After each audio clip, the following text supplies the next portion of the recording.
There is a moment in every life when you decide to rise, to stand taller than your fear, to speak louder than your doubt, to chase the vision that sets your soul on fire. This is that moment, and here we walk it together with stories that awaken, voices that inspire, and truths that set you free. This is Positive Talk with Kevin McDonald, where hope has a voice, and that voice is yours. And welcome to the show, everybody. My name is Kevin, and Rochelle is here, and we've got a great guest for you today. She helps people achieve unprecedented success and satisfaction with something called LP coaching, and we're going to talk about that, and we're also going to talk about the difference between a consultant and a coach as well. But first, Rochelle, how are you today? It's nice to see you again. I'm good, Kevin. We had a really phenomenal day yesterday.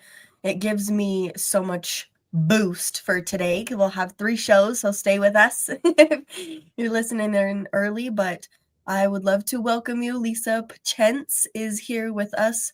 Go visit her website, which happens to be coachingwithlp.com. So how are you today? I'm fantastic. You guys have a big day today. Happy Friday. We do. We do this almost every darn day, and I do it every day, but some of us don't. Story for another time. But but it's great to have you here, and so I got to start off with LP coaching. What exactly does that mean? Well, I wish I could tell you that it had a deeper purpose. Besides, it's the first letter of my first name and the last letter of my last name, LP coaching. So that was just, how I started my business 13 years ago. I said, you know what, I'm not going to get creative and go, like expansively bold and brilliant coaching. I'm just going to be Lisa Pachence coaching. However, there is a deeper meaning that I tend to go back to, and that is life on purpose. Most of us walk through life 99% from our unconscious or subconscious. In fact, 99% of our thoughts or more are unconscious or subconscious. We don't realize that they're there, and then we operate and act from that. Whereas only 1% is conscious. Like, do I want steak or shrimp or salmon for dinner? I think I'm going to go with shrimp. That's conscious. And rarely do we stop to reflect and consult those deeper layers.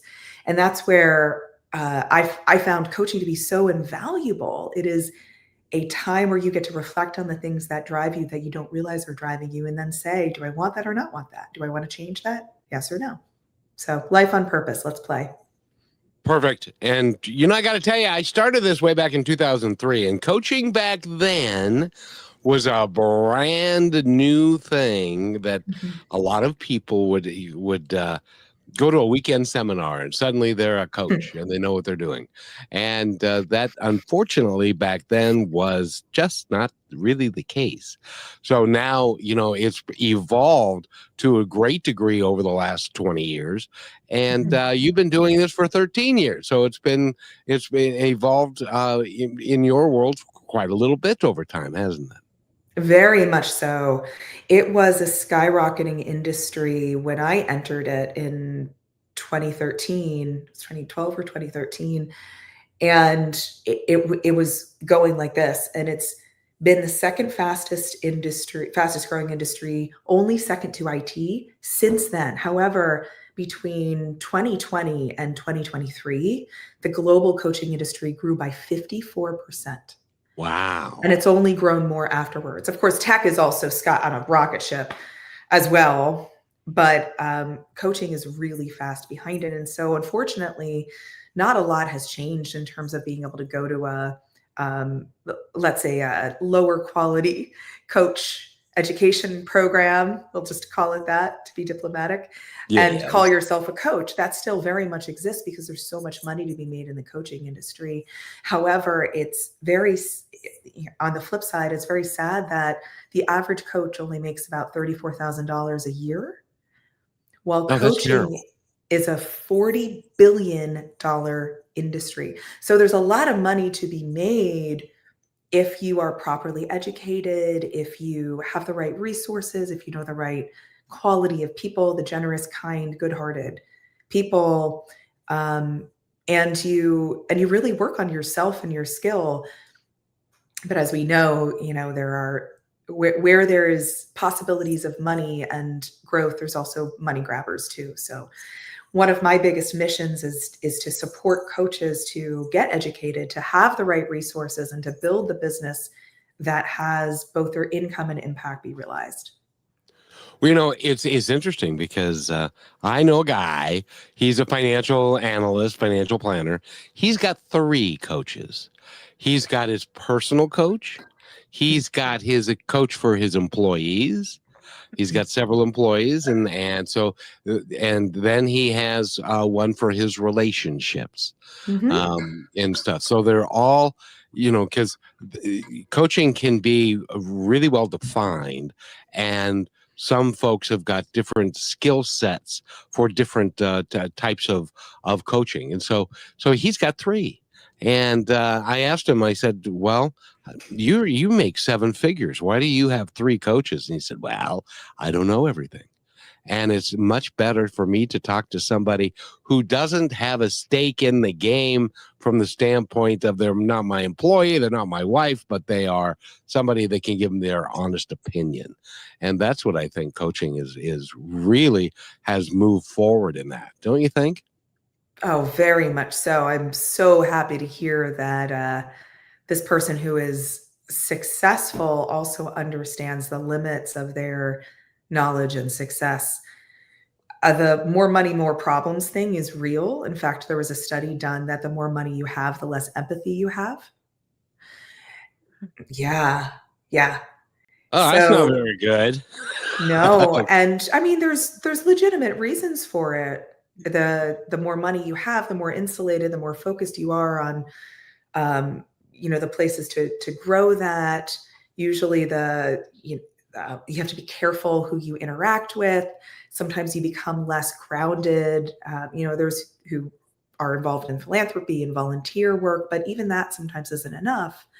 So the ability to really work on yourself when you're that successful and you have you're a ultra high net worth individual, especially, I think the more important self-reflection, having personal principles, reflecting on your moral compass becomes. And coaching does span so many different niches too. Relationship coaching, health coaching, personal coaching, team coaching, mentor coaching, supervision, group coaching. So many different niches. So you really can find someone for anything.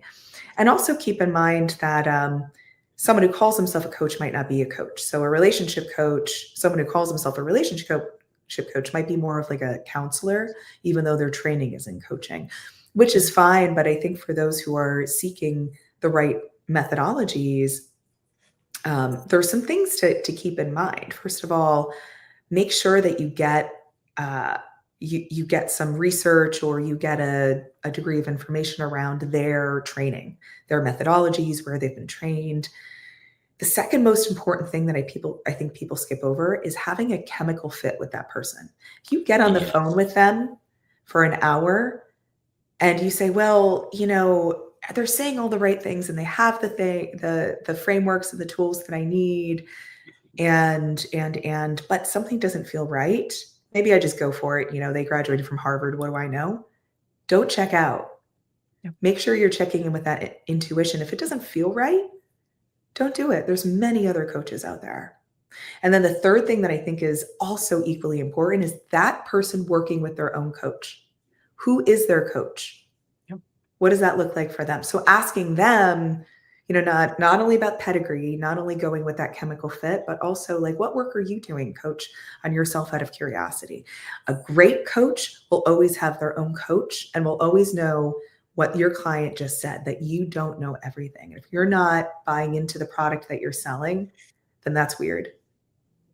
Exactly. Now, Rochelle and I met through the same coach that we had.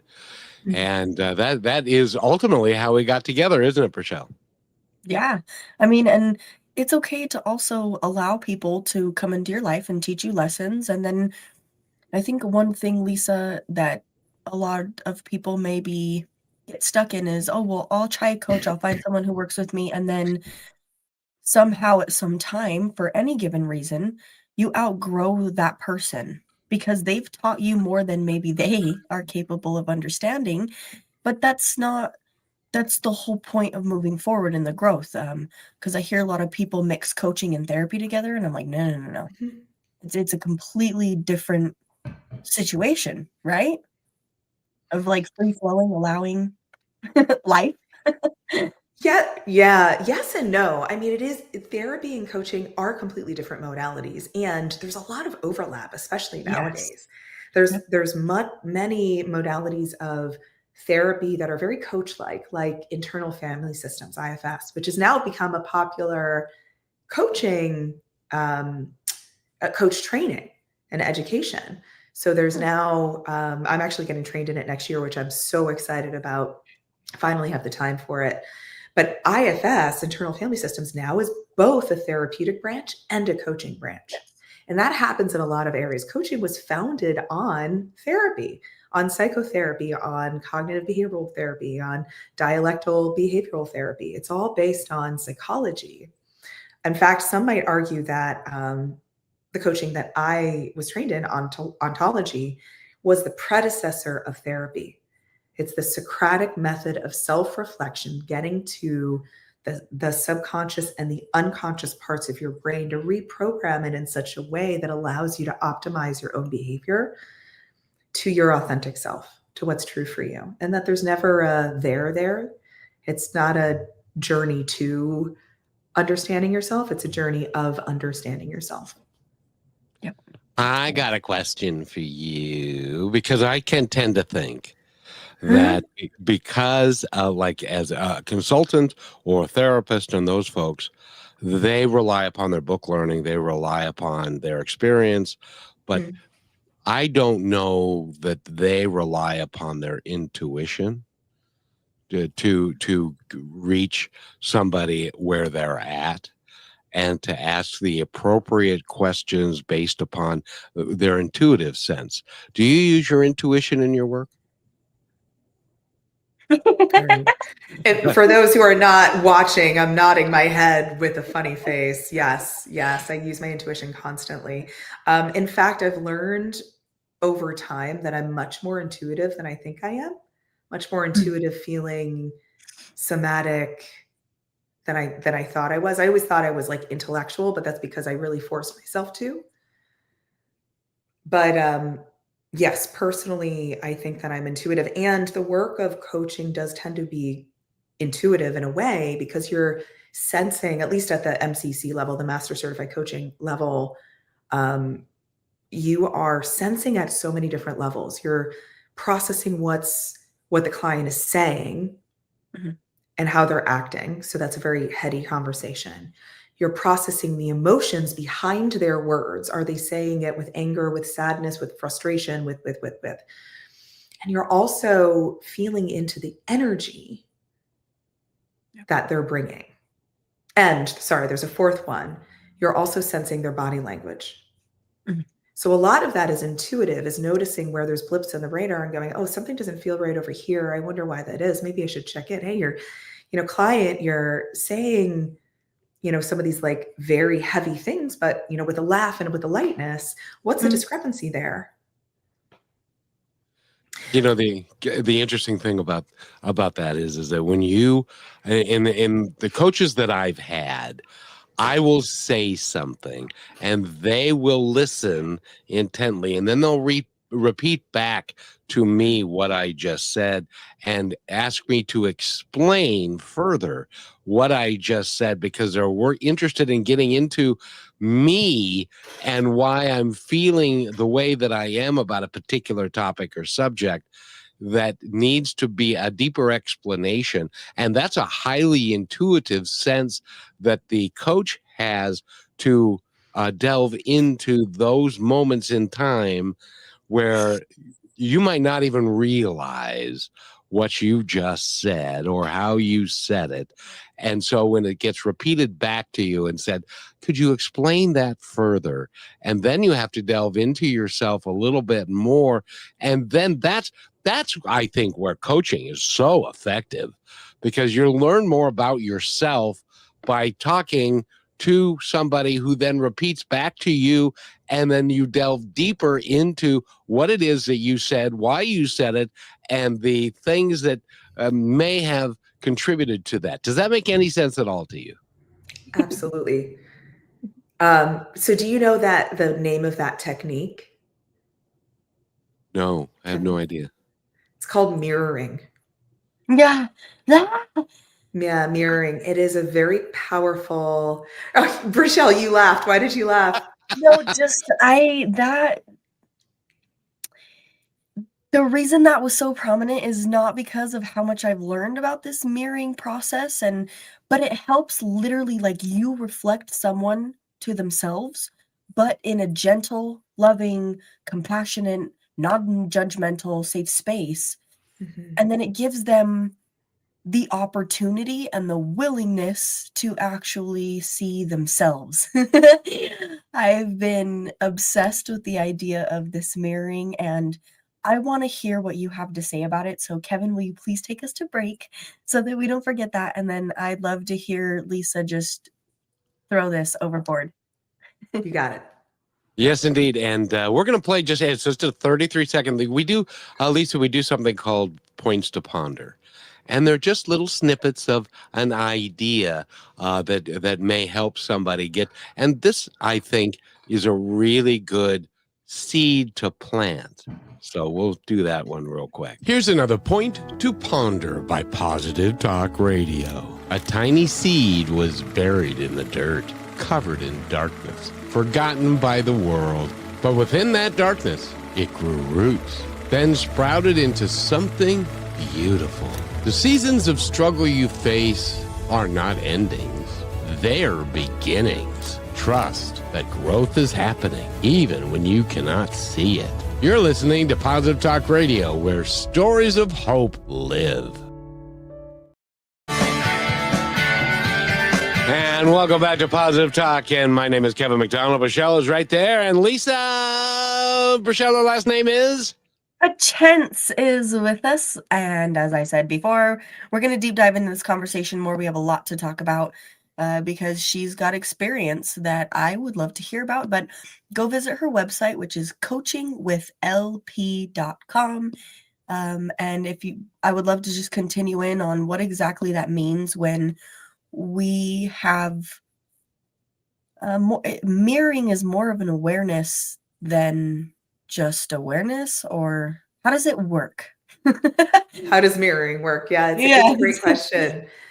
It's a very powerful tool that therapists and coaches use. In fact, in coaching, there is a sub-competency to the 8 core competencies of coaching through the ICF that specifically speaks to summarizing and reflecting and mirroring to your client in service of them being able to hear themselves. Mirroring is a very effective tool. And to Kevin's summary before the break, he spoke about how his coach would listen intently to what he said, reflect the words back, and have him expand on what the words were that he said. And usually in mirroring, you don't capture word for word. You might capture a couple of the most important pieces, like, oh, you like to ask questions. You're very curious. You asked a question about intuition. What's the connecting thread of importance between all 3 of those?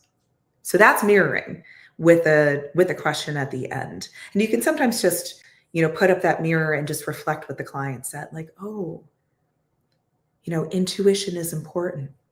Yeah.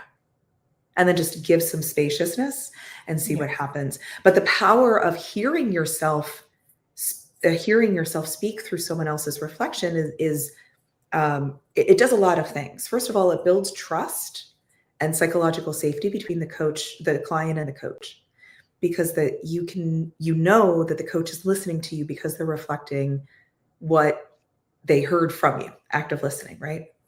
The second thing it does is it allows that non-judgmentalness to seep through. Yeah.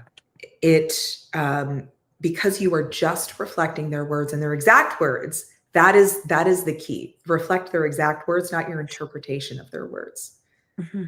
That's the second key of importance. But the third thing that it does is it allows you to see yourself. It allows the client to trust themselves more or to explore more inside themselves because there's not nearly as much noise.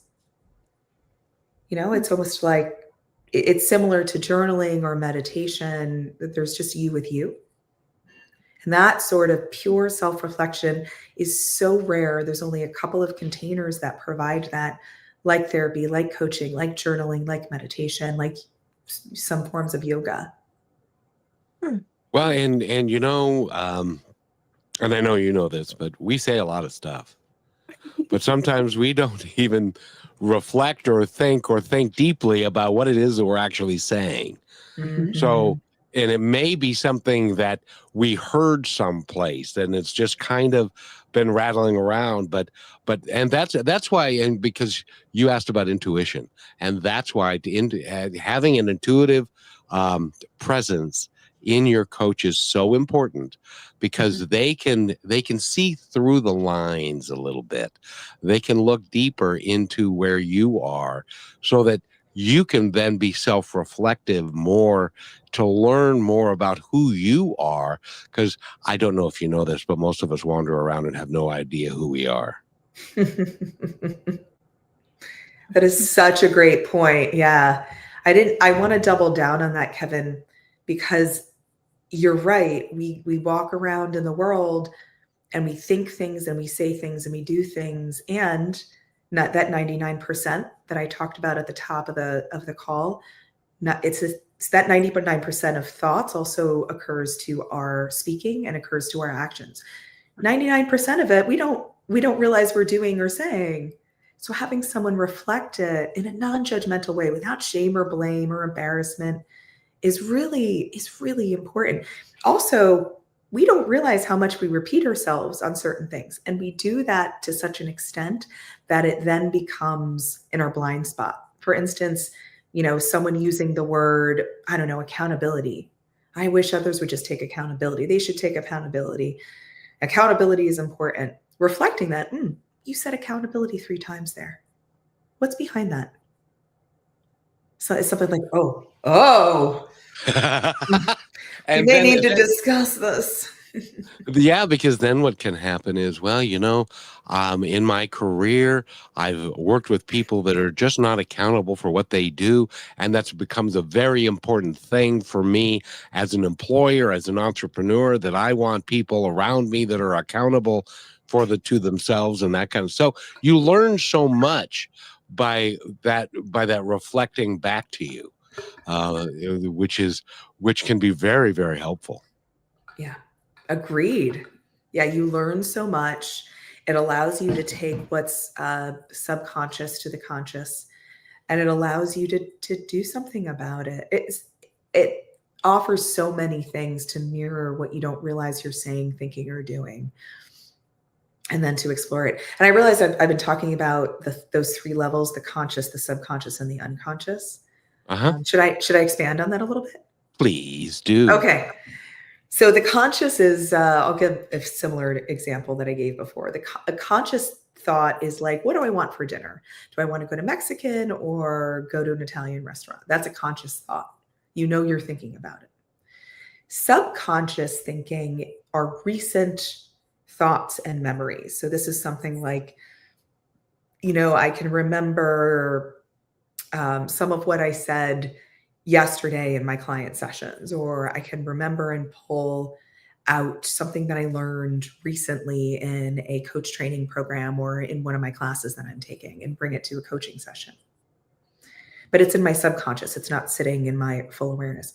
Whereas unconscious are those things that are buried. It's the software that's running in the back of your computer that you don't realize is running, and there's no pop-ups, there's no indication until you go into that spyware and you're like, oh my gosh, that thing's been running for 5 years. I didn't realize that. No wonder my computer data is so drained. That's the unconscious. And usually it comes from, parts of our childhood, things that we don't want to remember, things that we've suppressed, oppressed, let go of, that are uncomfortable or painful. A lot of times what's in our unconscious is wrapped up in what our brain says is either dangerous or unnecessary. And unfortunately, a lot of those things that are, according to our brains, quote unquote, dangerous, is actually needed to address in our adult life, because those are often things that we avoid. And I don't know if you've ever heard this phrase, what we resist persists. Oh, yes. And what we resist persists, and what we look at disappears. So if we resist and avoid that thing in our unconscious, we're actually playing by those rules. So every single time that thing in our life pops up, like fear or failure or rejection, we operate according to avoiding that or resisting it, not realizing it because it's in our unconscious. And that's where coaching is so powerful, because not only do we go back and we grab onto those things, but we look at the present and the future, and we go, yeah, well, how does fear of failure and risk of rejection show up in your business? How is that controlling your moves, your actions, your behaviors, your thoughts? Let's look at that. And if we do look at that, what's available on the other side if you were to move through that? And where does it come from? What story did you tell yourself that you needed to, that is operating in that back level, that is constantly running? And so that's a story that it may go back to when you were 5 or when you were 10 and in school or whatever, and you just think of it from that standpoint, but you don't think of it because until somebody gets you thinking about it deeply, is what a coach does. And then you, if you don't think about it deeply, then it stays superficial. But if you then start talking to yourself about stories that you told yourself or that other people told you and created for you, then you get those out. That's where meaningful change happens, isn't it? Very much so. And Yeah. Rochelle, we're gonna let she's such a trooper. Lisa is. She had she was sick, and she's getting better Bronchitis. now. Bronchitis, Yeah. and she's getting better now. But if we're going to let her cough drop take effect. But so, Rochelle, what do you think about what we've been talking about? It's good to have these conversations, and Lisa, I sincerely give you every condolence I possibly have, because I've got asthma. I was born with it. I probably do have bronchitis. So we work through these things, but as we're having this conversation, I'm thinking exactly about what Kevin was saying and why it's so. First of all, Kevin is a coach. He didn't go through all the training, but he is the best adult I've had in my life and is my coach, because he brings these things to my awareness, because a lot of times I'm not aware of it. We all do that, right? So it's like you're having a conversation with someone and then you are upset with something they said and you repeat it back to them, and they almost don't know why they said what they said, or why they have those thoughts, or why those things stick with them, until we realize that we didn't have to carry it more than from the moment we learned it. And that's normal though too, to bring yourself a little bit of grace and have that acknowledgement is what it takes to make the change, right? Certainly. Change requires quite a bit. It requires you to go outside your comfort zone, which our human brains don't like, because there's unknown, there's lack Yeah. of psychological and emotional safety there. It's our fear, it's where our fear lies, is outside our comfort zone. But it's also where change is. And oftentimes what we want that we don't already have is on the other side of our comfort zone. It's in that fear zone. Yeah. So if you And can saying move that is past that, huge. yeah, and if you can move past that into the learning and growth zone, like, you're there. But being able to have a coach to guide you, to normalize, to give you that sense of safety in yourself and in others, to have a plan of action. It's invaluable. Yeah. Well, you saying that is, Kevin told me one time, he said, I think you fear fear. I was like, what? That literally doesn't make sense, but it does, because then we become avoidant of everything outside and sometimes within us. So when he said that to me, I was like, wait, I get it. And a lot of times, when a coach is talking to you, it requires you to have a deep understanding, and it takes time to develop that. You said something that is really, really important. You said the word comfort zone. Now, by saying just the word comfort, that's like, yeah, that's me. I love to be in my comfort zone because I'm comfortable there. Change for positive change is very scary sometimes, because it's not in your comfort zone, but you can learn. And I would love for you to talk about that, getting out of your comfort zone and doing so much better down in all aspects of your life. And I want to say this to everybody who's listening: a good coach not only affects you, it can have a ripple effect in your family, in your work, in your career, in how you view life. It can all be part of that. And that's why a coach is so important, a good coach that uses all of the tools that they have in the toolkit to be able to help you become the person that I need to take this break, but when we come back, we all want to be the person that we were destined to be, but we don't know how to get there. And that's what a coach can really honestly do. We're talking with Lisa Pachence. And don't go anywhere. We'll be back. And Kevin, I want to pull what you said even further, because I think that some of us do the opposite, where we're almost addicted to the change and we're addicted to the difference, and and then we take it like to the other opposite. And yes, I've done that. So still your comfort zone. Yeah. It's still your comfort zone. I'll talk about that when we get back. Me and Kevin. Yes, we'll be right back.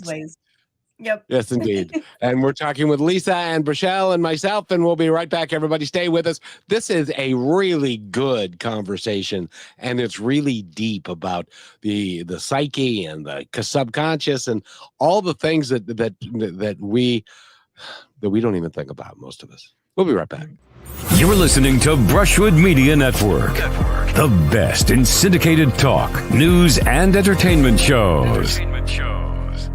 Are you looking for your daily dose of inspiration? Stay connected to all your favorite shows, music, and news with the Brushwood Media Network app. From Positive Talk Radio to Greatest Vibes Unplugged and so many more uplifting voices around the world, everything you need is right in one place. It's easy to use, too. Always available and designed to keep you inspired 24 hours a day. Go to brushwoodmedianetwork.com and download the app, and you will always have Brushwood Media available on your smartphone. Download it now and make inspiration and music and conversation part of your everyday. And welcome back to Positive Talk with Kevin McDonald, and Brachelle is there. Hi, Brachelle. How are you? Hi. I'm vibing. My energy is lifting, and my conscious is highly aware. So your conscious is consciousing? I'm aware of what I'm thinking and feeling. Isn't that crazy? That is so new for you. And would you introduce our guest again, please? Of course. We're talking with Lisa Pachence. She has a website if you want to find out more about what she does, which I really want to talk about something specific you have called Ignite. But go and visit her website, which is coachingwithlp.com, which happens to be the most amazing of her.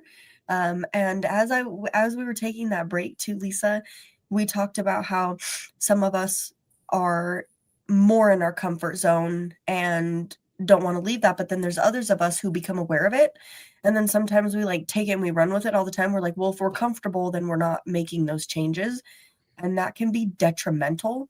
So how do you help when you talk to people to make sure that they're having harmony in the two? Well, here's the bad news about comfort zones is that they expand. But I guess it's both good news and bad news. There's a phrase in my coaching circle, let's call it, that yesterday's breakthrough becomes tomorrow's comfort. So if we have a breakthrough in, let's say, taking risks, being out there, being vocal and visible, the more we do it, the more it becomes familiar and comfortable because you want it to be. For instance, I mean, podcasting was entirely outside my comfort zone at one point. In fact, I was an incredibly shy kid. I was like petrified of speaking on any sort of platform, petrified. So, that was 25 years ago, and here I am, and I'm still alive. I didn't die yet.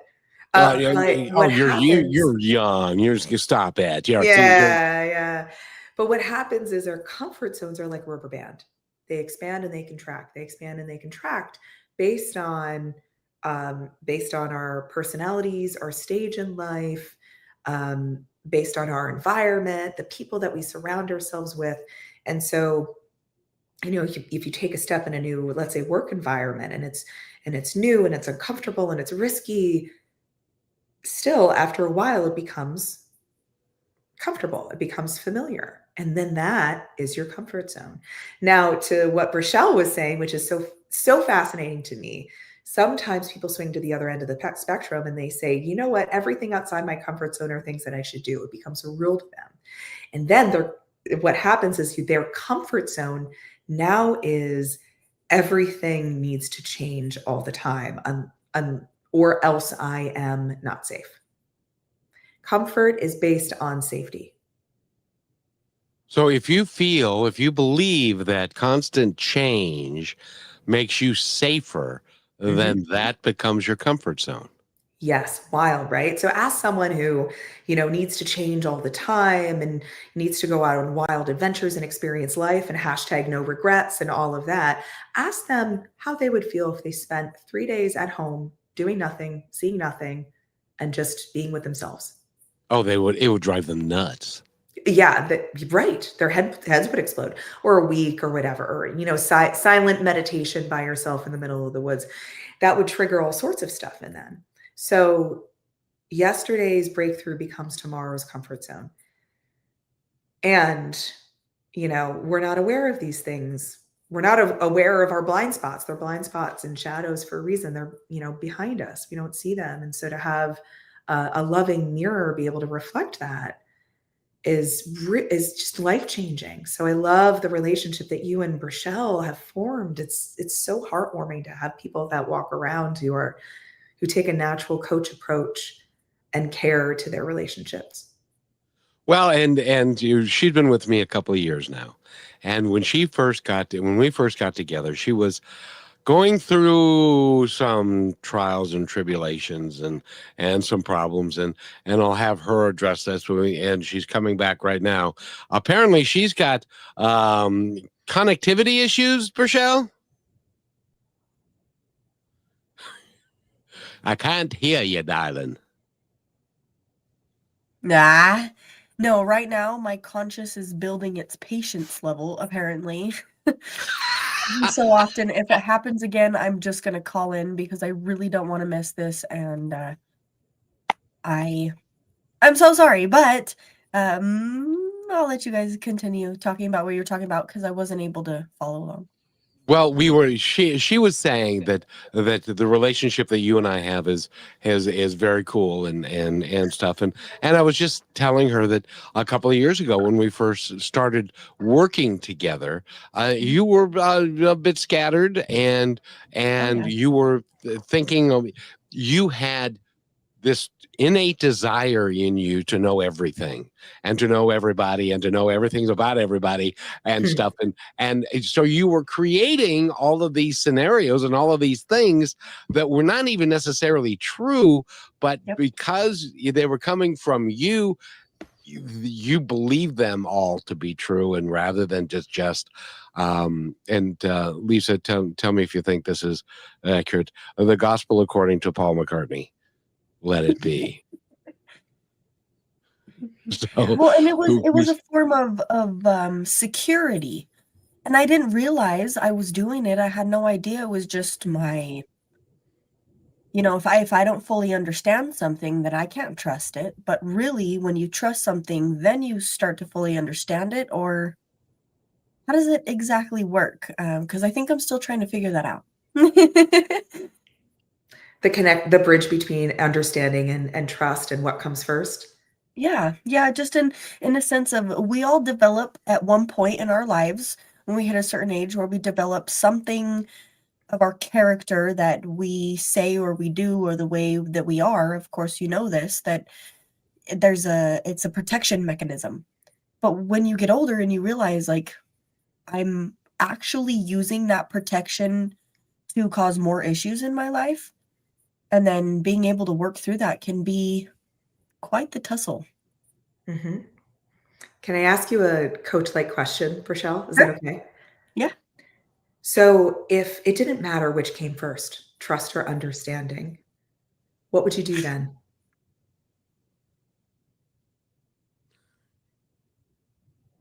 I don't even know how to answer that question. You probably get that a lot, but I think that it would come down to where I allowed myself to be within, because everything around me is going to change. But if I have that security in myself, that I'm no longer looking outward on what's going on to have the,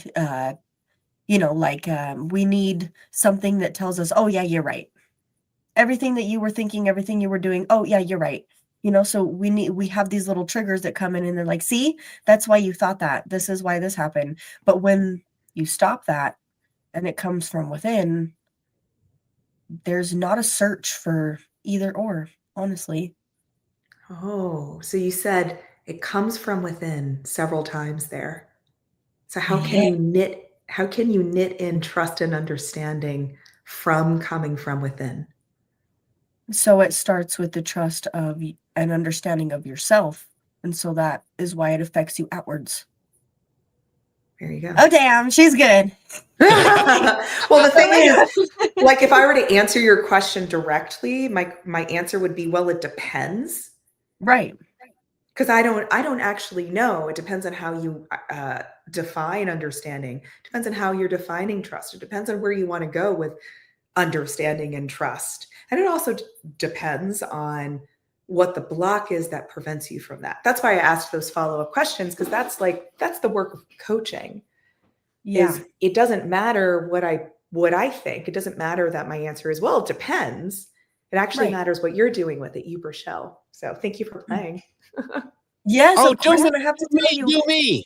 Yes, let's do Kevin, and this is why, because when Kevin told me, let it be, it seemed so simple, and it was so frustrating at first. I'm like, let it be. I've got control of everything. Don't you worry. I'm letting it be in full control. No wonder I was going insane, because what that made me do was surrender. Not to everything else, but to myself. So it forced me to have an awareness that came from within, as I said before. Validation, that was the word I was looking for, because a lot of times we're always seeking some sort of validation. And Kevin was like, no, you already have that. It's inside of you. And that's quite the thing to start thinking about, because you're not afraid. Right, Kevin? Exactly. Well, see, and Lisa, I'm so do me. We'll play a little bit here, because in my world, trust is everything. Yeah. I trust myself. I trust my intuition, and I trust the universe to do the best that it is designed for my well-being. And so for me, trust comes first, and understanding isn't even all that big of a deal, because if I trust, I know that the understanding will come. Does that make sense? Mm-hmm. It So drives me crazy how much did sense it you makes. did you need me to ask a coaching question? Because it sounds like you're good. You know. That's what I'm Bless and saying. release. Go off and prosper. what is Yes. that? Live long and prosper. Yes, yes. But no, as a coach, do you have a coaching question? Well, I'll tell you what. Let me take this our last break real quick, and when we come back, I'd love for you to talk on that, whether trust is as important as I think it is, and because trust for me is everything, and then everything plays off of that. And whether or not that, or do I need to be on medication? In which case, but we'll I'll line take up this. some questions for you, and then Let me know what we'll they see about the prescribe you. I need some medication. too. Yeah. And we're going to take this. And by the way, if this is you, where you're feeling right now, I can tell you that there's a way to get out of it, and Lisa's one of those ways. Here's another point to ponder by Positive Talk Radio. One man lost everything he thought to find him: his job, his marriage, even his confidence.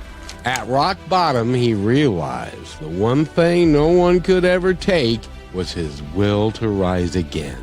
Sometimes life has to break us open so we can discover the strength we never knew was inside. Remember, your lowest point is not the end. It can become the very foundation of your greatest comeback. And you are listening to Positive Talk Radio, where stories of hope come alive. And welcome back to Positive Talk. My name is Kevin, and Brachelle's there, and Lisa's about ready to fry my noodle. Maybe. That sounds delicious, actually. Fried noodles. I love them. Yes. So we were talking about trust and understanding. And Kevin, you said trust is everything. Always start with trust. So why does it matter that trust is or isn't everything?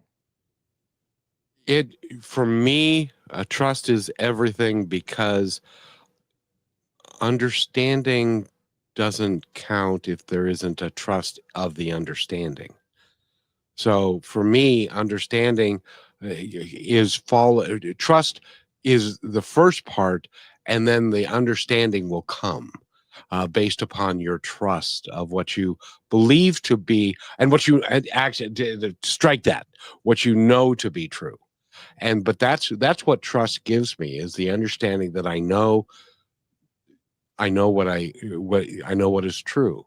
But the understanding of which can change it.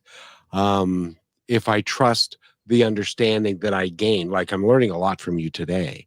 So I'm gaining the trust that the understanding that I'm getting from you, although the understanding is different and is changing a little bit, then that makes sense to me. Does that make sense to you? Yeah. So if we were to take this out of the realm of the strategy of trust first, then understand, which is beautiful, by the way. I love that framework, or that mental framework. If we were to take this out of that strategy, what are the limitations of trust first for you, or that trust is the answer? On the top of it, I'd say there aren't any limitations, because if I trust everything, but then people will say, now how can you trust everything when you don't know if it's going to be true or not? You're crazy. But you know what I mean? So now you got me going in circles. I'm not sure about if trust is ever, Asked for this. Are those noodles fried yet? Yep, they're getting starting to smell real good. They're getting there, because for me, trust is the most important thing. But then on the other hand, sometimes you trust things that turn out not to be true. Yeah. And then you have to change, and especially when we were talking about human relationships. I try and trust every relationship and every human relationship based upon what they tell me is true. But then oftentimes that turns out not to be true, and then the trust has to change. Does that make it? Kevin, what you said, that brings understanding. Then you don't have to Yes. question it because it brings the truth to the surface. Mm. Or is that crazy, Lisa? Are we crazy? No, I followed it, and that was a beautiful connection between trust and understanding. Then again, did you have something else, Kevin, before I interject? No, please interject. Save me. Yeah. So Exactly. what I heard was first kind of like some mental, I'd say a mental firewall. Like, meh, no, does not compute. Trust is everything. And then you went, wait, hold on. But then there are some situations where there's a limit to trusting. Then you have to change or reflect. So it sounds like the mental framework that you just started to, consider is trust until it's time to reflect, until it's time to change, or until it's Correct. time to learn and step back. So I always get very interested when there's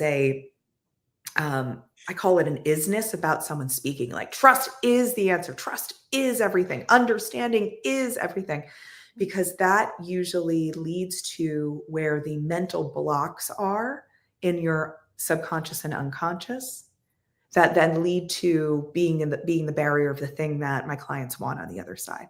It leads to limited thinking. And it's not because it's wrong, it's simply because our brains are wired for that. We're wired for having an answer, automating that answer, and then putting into our subconscious and letting it go so we can think about something else.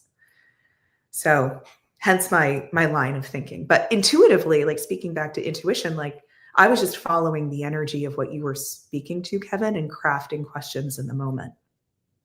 And that is why a coach can be so, because you can walk in with a concrete belief in something that you have always believed or that you have come to believe, and then a good coach like you just did me, trust is everything until it's not. What? Wait, what do you mean? Because trust is not everything. Trust is a good beginning, but it isn't foolproof, and you can't dictate that to everybody. Rochelle, are you following any of this? Yeah, I think I'm learning so much I might be overloaded, and we have 2 more shows. But it's so good because it all comes back to awareness. And me and Kevin both, I mean, we have these conversations all day, every day. And as we teach each other and we explain things from different perspectives, we understand how maybe there's a fault in our thinking, or we can change, and there's a reason for the way we are. And a lot of people, I don't know where to start. I don't know what to do, because I don't understand. I don't trust. I don't this. I don't that. But if you just kind of allow maybe yourself to be, and have a conversation with Lisa Pachence about that, and go to her website, which is coachingwithlp.com. I'm so thankful that somebody like you, specifically you, got into this work to do this, because not only are you helping people see themselves, but you're also creating a space where you're not involved.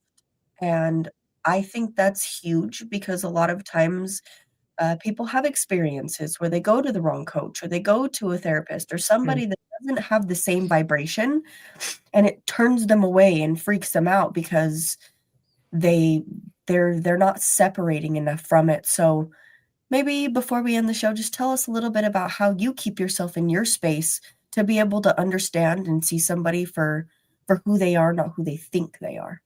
Oh, that's a great question. I know, I'm sorry, we're running out of time, but I really had to ask that. So good.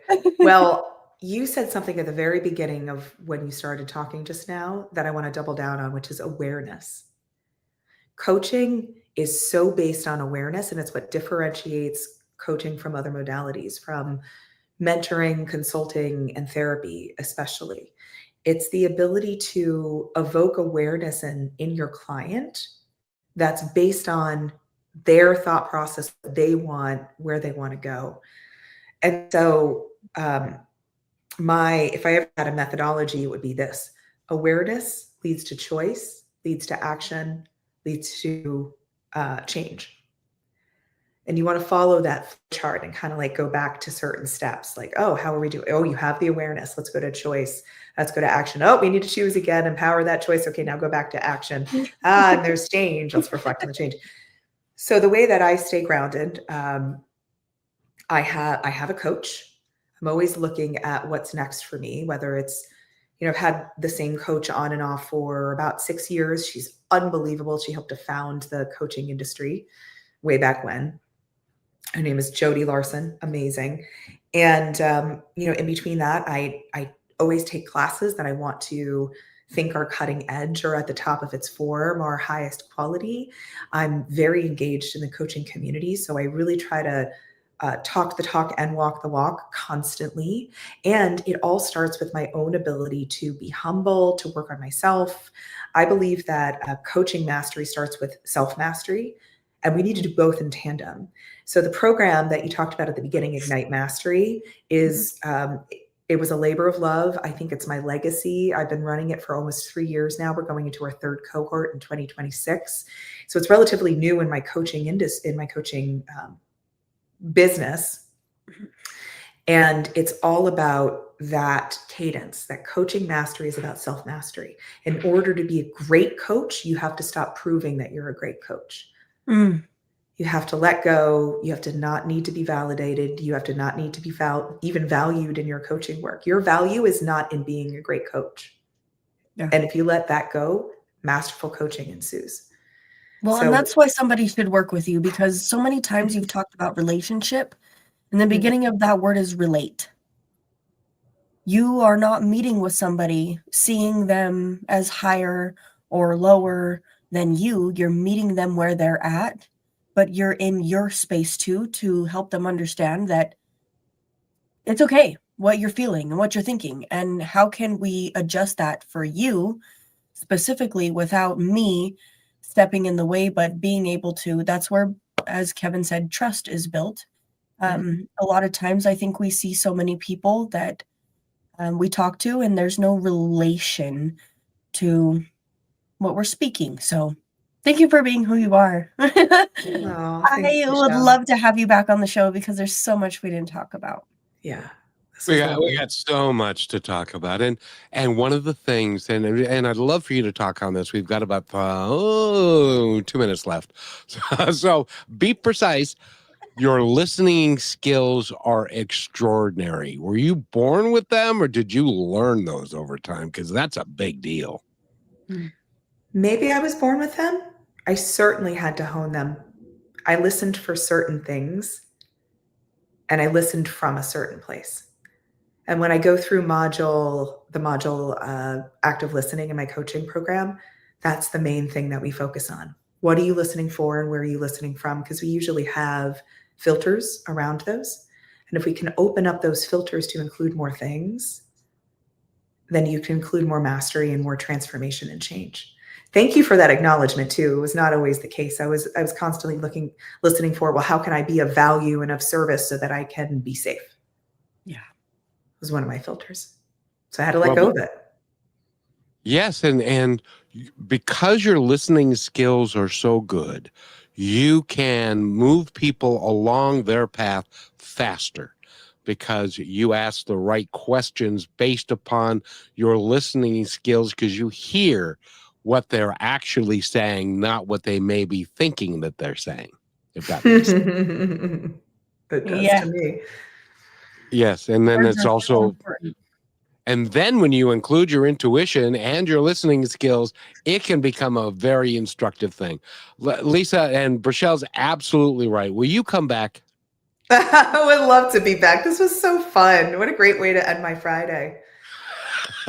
Well, and you've fried our noodles a little bit, and we got more work to do. But I want to thank you so much for being here. It's been great fun. Thank you for hosting me. This was a delightful conversation, and thank you both for playing and being open to my questions. I feel like it wove in such a rich conversation. What you do is such a service to the people listening. Oh, thank you so much. And Rochelle, would you like to take us out? I'd love to. Well, for everybody holding on tight to those pants, stay in tune with us because Lisa will be back. And thank you again so much for your time, Lisa, and for being who you are to help people realize that they can change who they are and love themselves along the way. And Kevin, of course, for making this all possible. Go to her website again, which is coachingwithlp.com. And as the button says when you get on there, start your journey. Don't be afraid. So thanks, everyone. We love you. Thank you for being part of Positive Talk with Kevin McDonald, where stories inspire and voices remind us of what truly matters. May today's conversation give you hope, courage, and a reason to keep moving forward. And just remember, till next time, be kind to one another because each other's all we've got.